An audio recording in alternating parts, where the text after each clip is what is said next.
이제 하나님이 오늘 우리들에게 7번째로 준 계명이 간음하지 말지니라 하는 말씀입니다. 간음이 무엇인가? 무엇을 간음이라고 말하는가? 여러 가지를 우리가 생각할 수 있는데, 첫째는 한 남자가 다른 남자의 아내와 관계를 갖는 것을 간음이라 그렇게 말합니다. 남자가 다른 남편 있는 여인을 함께하는 것. 이게 처녀는 여기에 해당이 되지 않죠. 왜냐하면 처녀와 관계를 가졌을 때는 그 처녀를 아내로 맞이하면 됩니다. 그가 싫어할 때는 그의 상당한 값을 지불해버리면 됩니다. 그래서 그건 간음이라고 하지 아니하고, 한 남자가 다른 남자의 아내와 관계를 맺을 때 그걸 간음이라고 그렇게 표현을 하죠. 레위기 18장 20절 말씀 보면, 너는 타인의 아내와 통간하여 그로 자기를 더럽히지 말지니라. 그래서 타인의 아내와 통간해서는 안 된다, 그렇게 선언을 하죠. 그런가 하면 레위기 20장 10절에도 보면, 누구든지 남의 아내와 간음하는 자, 곧 그 이웃의 아내와 간음하는 자는 그 간부와 음부를 반드시 죽일지니 라고 선언을 하고 있죠. 남의 아내와 간음하는 자. 주로 성경에서는 남자에 대해서 이런 표현들을 사용을 하고 있어요. 신명기 22장 22절도 보면, 남자가 유부녀와 통간함을 보거든 그 통간한 남자와 그 여자를 둘 다 죽여 이스라엘 중에 악을 제할지니라, 그렇게 말하죠. 이런 말씀들을 보면 한 남자가 다른 남자의 아내와 관계를 갖는 것을 간음이라고 한다. 그래서 하나님은 그걸 금하셨고, 구약 시대에는 이런 일들이 들통이 나면 그 둘 다, 남자 여자를 둘 다 죽이라, 그렇게 명령을 하고 있지요. 그런가 하면 남의 아내가 아니라 할지라도 약혼한 여자, 약혼녀와 관계를 가지면 그것 또한 간음이죠. 한 남자가 다른 남자의 약혼녀, 약혼만 했지 결혼은 안 했어요. 그럴지라도 약혼녀와 관계를 가지면 그걸 간음이라 한다. 신명기 22장 23절로 24절 말씀을 보면, 처녀인 여자가 남자와 약혼한 후에 어떤 남자가 그를 성읍 중에서 만나 통간하면 너희는 그들을 둘 다 성읍문으로 끌어내고 그들을 돌로 쳐 죽일 것이니, 그 처녀는 성읍 중에 있어서도 소리 지르지 아니하였으며 그 남자는 그 이웃의 아내를 욕보했음이라. 너는 이같이 하여 너희 중에 악을 제할지니라 하고 말씀을 하지요. 그러니까 약혼을 하고 결혼을 안 했을지라도 이미 약혼을 했다는 것은 결혼을 전제로 한 것이기 때문에 이미 이웃의 아내라, 그런 표현을 썼습니다. 그래서 약혼을 하고 결혼을 안 했을지라도 약혼녀와 관계를 맺으면 그것을 간음이라, 그래서 그를 죽이라. 그런데 여기 이 성읍 중에서 이런 일이 벌어지면 둘 다 죽이라고 말을 했습니다. 왜냐하면 성읍에서 했다는 이야기는 사람들이 많은 상황 속에서, 그러면 자기가 억울한 일을 당했다면 소리를 질러야 되는데, 그러면 사람들이 가서 구해줬을 텐데 소리를 지르지 않았다는 것은 자기도 마음에 있어서 같이 그렇게 했다는 이야기가 되기 때문에 둘 다 죽이라고 말합니다. 신명기 22장 25절로 27절까지 말씀을 보면 그 다음 이야기가 나와요. 들에서 이런 일이 벌어졌을 때, 어떤 남자가 들에서 약혼한 여자를 끌어들여서 이런 악을 행했을 때에는 여자는 죽이지 말고 남자만 죽이라 그래요. 왜냐하면 들에서 그런 일이 벌어졌기 때문에 소리를 질러도 구해줄 사람이 없었다, 그런 이야기죠. 뭐 소리를 질렀는지 안 질렀는지는 모르겠지만 하나님의 말씀은 그래요. 이게 들에서 했을 때는 여자가 나 좀 살려주세요 하고 악을 써도 누가 구해줄 사람이 없었기 때문에 여자는 죽이지 말고, 여자는 억울한 일을 당했으니까 남자만 죽이라. 그런데 성읍에서 그랬을 때는 남자고 여자고 둘 다 죽이라. 그렇게 명을 하죠. 그러니까 한 남자가 다른 남자의 아내이든지 약혼한 여자이든지 그들과 부적절한 관계를 갖게 되어지면 이것을 간음이라고 한다. 그렇게 성경은 우리에게 말씀하고 있죠. 그러면 이건 남자에게만 해당이 되느냐? 아니죠. 여자에게도 해당이 되죠. 아내가 자기 남편 이외의 남자하고 관계를 맺는 것 역시 간음이라. 그렇게 성경은 규정을 합니다. 에스겔 16장 32절 말씀을 보면 그 지압이 대신에 외인과 사통하여 간음하는 아내로다. 그런 표현을 썼어요. 자기 지압이 자기 남편 대신에 외인 다른 남자하고 사통을 하면 간음하는 아내다. 그러니까 남자만 여기에 해당되는 것이 아니고 여자들도 자기 남편을 두고 다른 외간 남자와 관계를 가지면 간음이다. 그렇게 표현을 하고 있어요. 그런가 하면 호세아 4장 13절에도 보면 저희가 산꼭대기에서 제사를 드리며 작은 산 위에서 분향하되 참나무와 버드나무와 상수리 나무 아래서 하니 이는 그 나무 그늘이 아름다움이라. 이러므로 너희 딸들이 행음하며 너희 며느리들이 간음을 행하는도다 라고 말을 하고 있어요. 너희 딸들이 며느리들이 행음한다. 이 말씀은 본론적으로는 우상 숭배에 대한 이야기이지만 우상 숭배하는 자들은 주로 우상 숭배를 하는 그 동시에 이런 부적절한 이런 관계들을 맺습니다. 그래서 여기에서 말씀하고 있는 이 상수리 나무 안에 아름다운 곳에서 너희 딸들이 행음했다, 며느리들이 간음을 행했다는 말은 인간적인 부적절한 관계도 맺었다는 이야기고 우상도 섬겼다는 그런 이야기죠. 두 가지를 다 내포를 하고 있는 것이죠.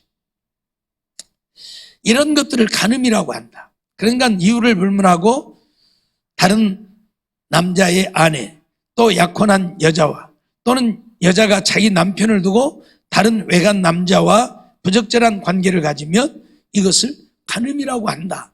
그렇게 성경은 규정을 하고 있어요. 그러면 그런 것만이 간음인가? 구약시대는 이것만이 간음이에요. 이런 것들을 규정하고 있어요.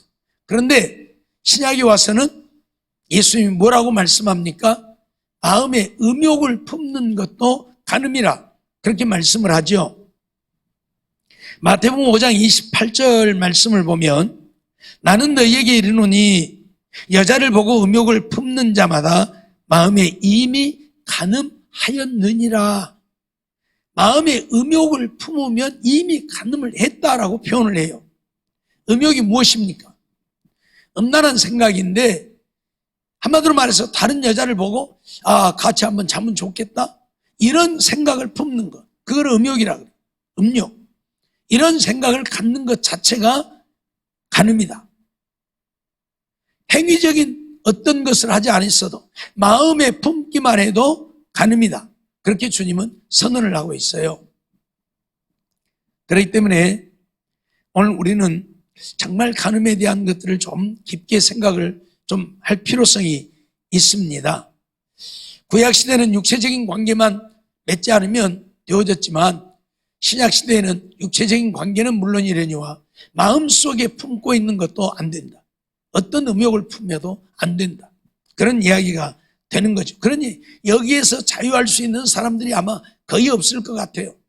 다 마음에 육체적으로는 깨끗할지 몰라도 마음으로는 다 그런 생각들을 품고 사는 사람들이 많잖아요. 요즘 젊은이들은 젊은이들뿐만이 아니라 너나 나나 할 것 없이 시대가 악한 시대가 되어졌기 때문에 그러기는 합니다만은 이런 데서 자유롭지를 못해요. 예. 속된 말로 네 것도 아니고 내 것도 아니고 공유돼버려. 예. 심지어 어떤 단체들은 마누라 바꿔서 잠자기 하는 그런 단체들도 있잖아요. 네. 오늘은 우리 마누라 저 사람한테 주고 저 사람 마누라 내가 데리고 자. 이런 모임을 하는 모임들도 있어요. 그러니 세상이 그만큼 악해져 버렸다는 이야기가 되고 있는데, 그러지 않는다 할지라도 요즘 젊은이들 아예 성에 대한 개념이 없잖아요. 네? 그냥 결혼도 안 하려면서 같이 즐기고, 이것이 하나님 앞에서는 결코 올바른 행동이 아니라는 사실을 우리는 좀 알아야 합니다. 물론 결혼을 전제로 한다고 할지라도 이 성경적인 역사로 보면 약혼을 해도 결혼할 때까지는 순결을 지켜주는 것이 당연한 것이고 정당한 것이지. 그런데 그러지 못하다면 그것도 죄라고 성경은 말을 하죠. 왜 그런가 하면 약혼을 해놓고도 결혼을 못할 수 있는 관계들이 많이 있잖아요. 파혼을 할 수 있는 관계들이 많아요. 그렇기 때문에 결혼할 때까지는 순결을 지켜주는 것이 원칙이다. 근데 요즘에 그런 개념이 있는가요? 그런 개념이 전혀 없지요. 네. 이유를 불문하고 하나님이 오늘 우리에게 원하는 것은 우리가 거룩한 삶이 되기를 원하심이에요. 이런 부적절한 관계를 통해서 하나님 앞에서 거룩하지 못한 우리들의 삶이 되지 않기를 원하심이지요. 그래서 이런 간음이라고 하는 것을 전제로 간음하지 말라, 그렇게 표현을 해요. 구약시대에 보면 이 근친 상간에 대해서 철저하게 규제를 하고 있는 것을 우리가 보게 되는데, 구약시대에도 그런 일들이 많이 일어났잖아요. 특히 옛날로 올라가면, 아주 옛날로 올라가면 다 근친이지요. 동생도 데리고 살고 조카도 데리고 살고 막 그러잖아요. 그 시대는 이제 이스라엘 백성들은 이방인과 결혼을 못하도록 되어 있습니다. 이방인과 왜 결혼을 못하게 하느냐면, 이방인과 결혼을 하면 이방인들이 올 때 자기들이 섬기는 신을 가지고 와요. 신을 가지고 와요. 그러면 자연적으로 그 신을 섬기게 되어지는 이런 결과가 온단 말이에요. 그래서 이방인과 결혼을 못하게 하잖아요. 하나님이 이스라엘 백성들이 가나안 땅에 들어갈 때에 가나안 족속들을 씨도 남기지 말고 다 죽이라 그러잖아요. 하나도 남기지 말고 다 죽이라고. 그런데 이스라엘 백성들을 안 죽였잖아요. 물론 먼 나라에서 온 사람들처럼 가장하고 와가지고 어떤 언약을 맺었기 때문에 약속을 했으니까 죽일 수 없는 상황도 생겼지만, 그러나 그렇지 않을지라도 가나안에 있는 족속들을 다 몰아내지 않았고 죽이지 않았단 말이에요. 하나님은 분명히 선언을 하죠. 그 땅의 백성들을 죽이지 않고 몰아내지 않고 내버려 두면 그들이 너희에게 가시가 되고 올무가 되어질 것이다. 무슨 말이냐면, 이 아무것도 아닌 몇 안 되는 족속들이지만 남겨두면 그들은 자기들의 신을 섬길 것이고, 그들이 섬기는 신이 확산되어서 이스라엘 백성들이 자연스럽게 그 신을 섬길 수밖에 없는 이런 결과를 가져온다는 거죠. 그래서 다 멸하라고 했는데 멸하지 않았어요. 그래서 훗날 어떻게 되었어요? 이스라엘 백성들이 여호수아가 사는 날 동안에, 그리고 여호수아와 함께했던 장로들이 사는 날 동안에는 하나님을 섬겼어요. 근데 여호수아가 죽고 여호수아와 함께 하나님의 역사를 보았던 장로들이 다 죽고 난 이후에는 하나님을 섬기지 않았어요. 하나님을 섬기지 않았어요. 여호수아가 그렇게 나와 내 집은 여호와만 섬기겠노라, 너희도 오늘날 섬길 자를 택하라. 그러니까 우리는 절대 하나님을 떠나지 않고 하나님만 섬기겠다고 해놓고도 그들이 죽고 나니까 하나님을 버렸어요. 그리고 거기 몇 남지 않은 가나안 족속들이 섬기는 신들을 섬기기 시작했어요. 그래서 나중에 이스라엘 백성들이 망하잖아요. 그것 때문에 망하잖아요. 그러니까 이방인과 결혼을 못하게 하는 것은, 이방 여인 와봐야 남자가 더 힘이 세고 남자에게 복종적이어야 될 것이고, 그러니까 무슨 문제가 되겠느냐고 하지만 그렇지 않단 말이에요. 그렇지 않아요. 솔로몬을 보세요.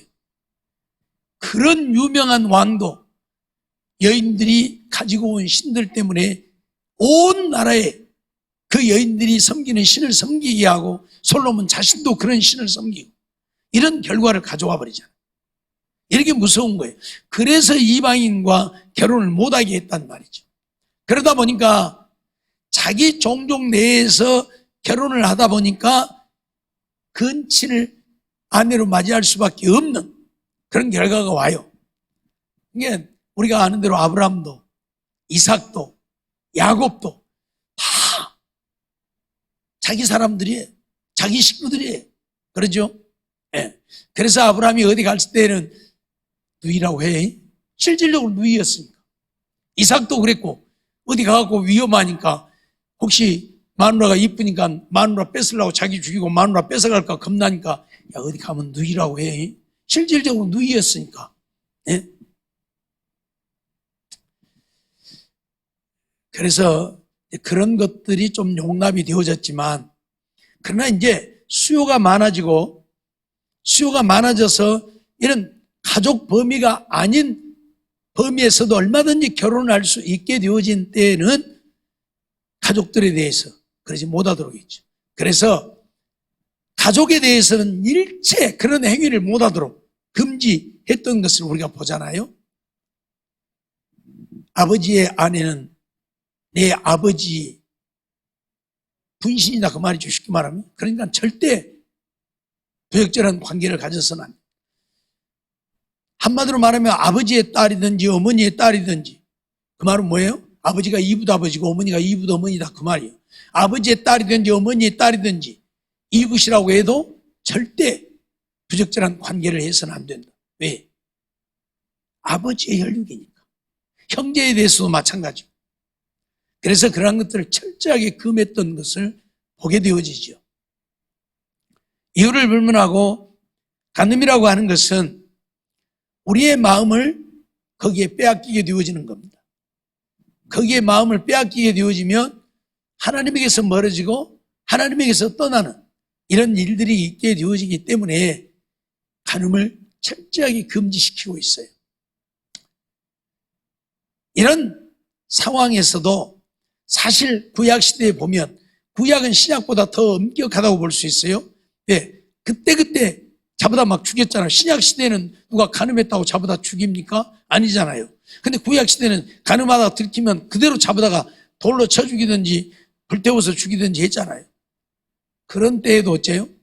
이러한 일들이 수없이 벌어졌고 그러한 일이 일어났다고 해서 그들을 하나님이 다 죽이신 것도 또 아니잖아요. 그러죠? 유다 같은 경우도 보세요.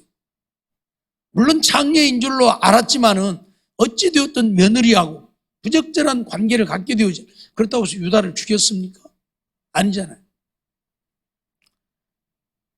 이런 것들 때문에 이제 문제가 되어지는, 이런 것들 때문에 문제가 되어지는. 사실 다윗 같은 경우도 보면, 자 보세요. 다윗이 우리아의 아내를 범했습니다. 하나님이 다윗에게 뭐라고 그랬어요? 아무 말도 안 했어요. 어떤 진노도 안 했어요. 그렇죠? 왜?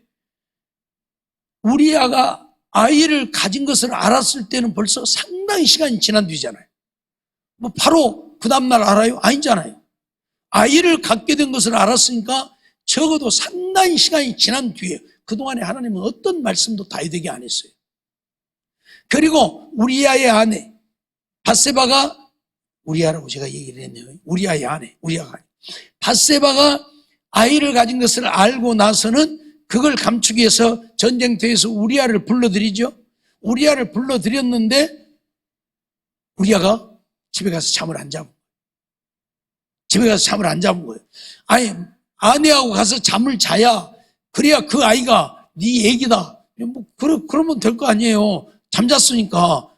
근데 안 가버린 거예요. 그래서 그 다음날 또 가게 하려고 술을 먹이고 또 내려보려고 했지만 그 다음날도 안 가버린 거예요. 그래서 전쟁터에 내보내서 전쟁 일선에 나가게 해서 죽게 만들었단 말이에요. 그때 하나님은 나단 선자를 보내서 다윗을 책망을 하시죠. 그러니까 우리아의 아내를 범했다고 해서 바로 책망을 하신 것은 아니었고, 다윗이 우리아를 죽였을 때에 하나님은 나단 선자를 보냈다. 이런 결론이 되어져요. 아브라함 같은 경우도 물론 우리가 하나님이 처음 아담의 가정을 세우실 때는 아담과 하와 두 사람 일부 일처만을 말씀하셨고 일부 일처만을 세우셨지만은 아브라함 같은 믿음의 조상인 아브라함 같은 경우에도 이삭을 낳고 난 이후에 그전에는 자식을 낳을 수 없는 상황이었는데 하나님이 그에게 능력으로 역사해서 이삭을 낳고 난 이후에는 회춘해가지고 많은 아내들을 두어갖고 자식을 많이 낳잖아요. 예. 그것도 어떤 의미에서 보면 여기에는 해당이 안 돼. 가늠에는 해당이 안 될란가 몰라도 이것도 옳은 것은 아니잖아요. 부적절하잖아요. 왜? 하나님은 일부 일처를 가정으로 세웠는데 여러 여인들을 거느렸습니다. 그럼에도 불구하고 하나님은 그러한 것들에 대해서 책망하지 않아요. 그렇다고 아브라함을 책망했습니까? 아브라함이 그것 때문에 많은 여인들을 거느렸다고 벌 받았습니까? 그런 것도 없잖아요. 그래서 이러한 것들이 그건 사실 하나님이 용납하시면 아니에요. 실질적으로 그걸 옳다고 인정하시면 아니에요. 그러나 하나님은 그냥 내버려 두시는 차원, 이런 차원이 되어진 것 뿐이지요. 그러다 보니까 오늘날에 와서는 네 것도 없고 내 것도 없고 이런 어떤 잘못되어진 풍조가 생겨나가지고 그런 아주 악한 일들을 행하는 그런 것들을 보게 되는데 이런 모든 것들이 하나님 앞에서 결단코 옳은 것이 아니다. 하나님이 간음을 하지 말라고 하시는 것은 단지 다른 사람과의 부적절한 관계를 갖지 말라는 이야기가 아니라 자신을 더럽히지 말라는 이야기지요. 자신을 더럽히지 말라는 거예요. 왜? 하나님을 섬기는 자로서, 하나님을 믿고 하나님을 섬기는 자로서 자신을 더럽히지 말라는 이야기예요. 그렇기 때문에 오늘 우리가 그런 개념에서 간음이라고 하는 것들을 좀 생각을 해야 될 것입니다. 다음 시간에 더 말씀을 드리겠지만 어떻든 간에 하나님은 간음하지 말라. 그래서 간음이라고 하는 개념을 꼭 어떤 관계를 말하는 차원이 아니라 한 남자가 남의 아내를 또는 한 남자가 약혼한 여자를 또는 여자가 자기 남편을 두고 다른 외간 남자와 이런 부적절한 관계를 가진 것을 간음이라고 말씀한다.